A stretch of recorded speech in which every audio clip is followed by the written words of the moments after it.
Emotionally intelligent men win in life. Totoo ang statement na ito, pero mababang porsyento lang ng mga kalalakihan ang may kapasidad na maunawaan ang ibig sabihin ito, dahil karamihan sa kanila ay biktima na ng manipulasyon ng ating kapaligiran. Brainwashing. Napaniwala sila sa sinasabi ng mundo na okay lang maging emotional ang mga kalalakihan. Subalit mali ito. Bakit? Ang babae at lalaki ay magkaiba ang responses pagdating sa emotions nila. Makinig kang mabuti.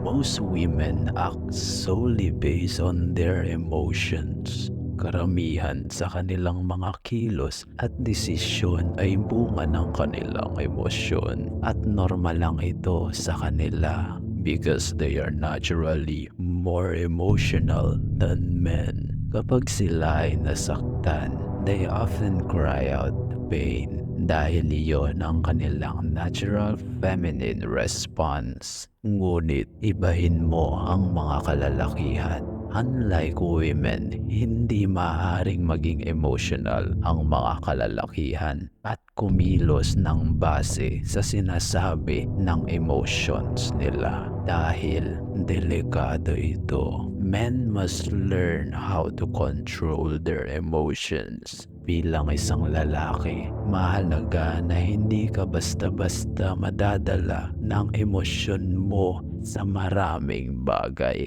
Always use a rational mind than feelings. Why? Dahil delikado ang lalaking kumikilos base sa kanyang emosyon. Kapag ginawa niya iyon, diyan magkakaroon ng mga rape cases, murder, thief, and even suicide cases. Di gaya ng mga babae, ang lalaki kapag nasaktan, hindi yan basta iiyak lang. Anger is a destructive energy if not used wisely.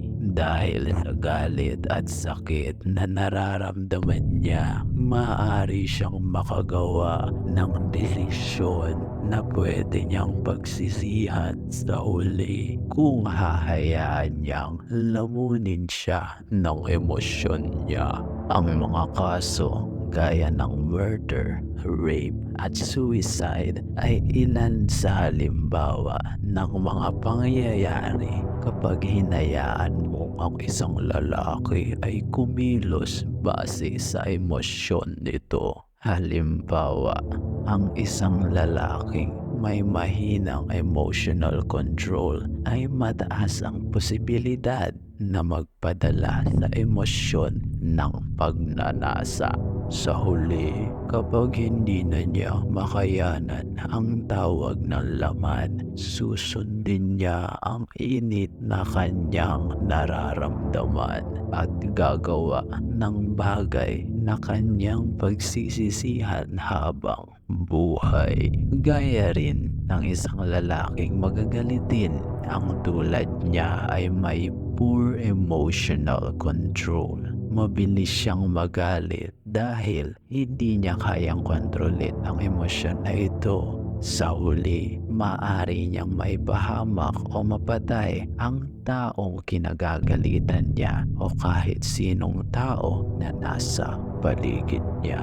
Ngayon, alam mo na kung bakit mahalaga, lalo na sa mga kalalakihan, ang pagkakaroon ng strong emotional control.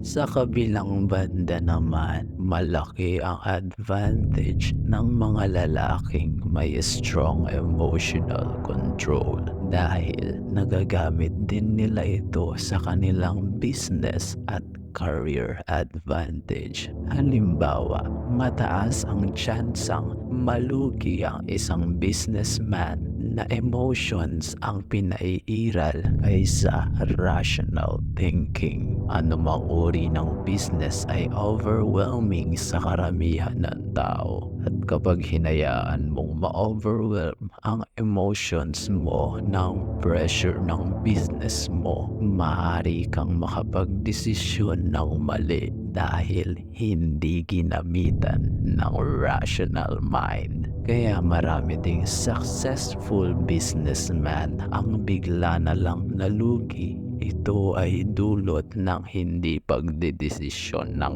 tama at pagpapadala sa overwhelming success of emotion. Gayon din pagdating sa pag-ibig. Bilang lalaki, huwag kang magiging emotional kahit na puso ang nagmamahal. Mahalaga sa isang lalaki na tumatayong leader ng relasyon ang pagkakaroon ng emotional control. Dahil kaakibat nito ay strong wise leadership, deep understanding of feminine nature at iba pang katangian na hinahanap-hanap ng mga babae sa isang lalaking kaya silang pamunuan. Ngunit paano nga ba ang tamang pagkontrol sa emosyon bilang lalaki? Kailan ba dapat ikaw maging emosyonal at kailan ba dapat ikaw huwag magpapadala sa emosyon? Sa mga susunod na topic, ating pag-uusapan kung ano ba ang stoicism at paano ang stoic way na applicable sa modernong panahon. Ngayon, hanggang dito na lang muna napuputol ang ating usapan. Basta lagi ninyong tatandaan, umunawa ang may pandinig. Hanggang sa muli, tapat kong kawal.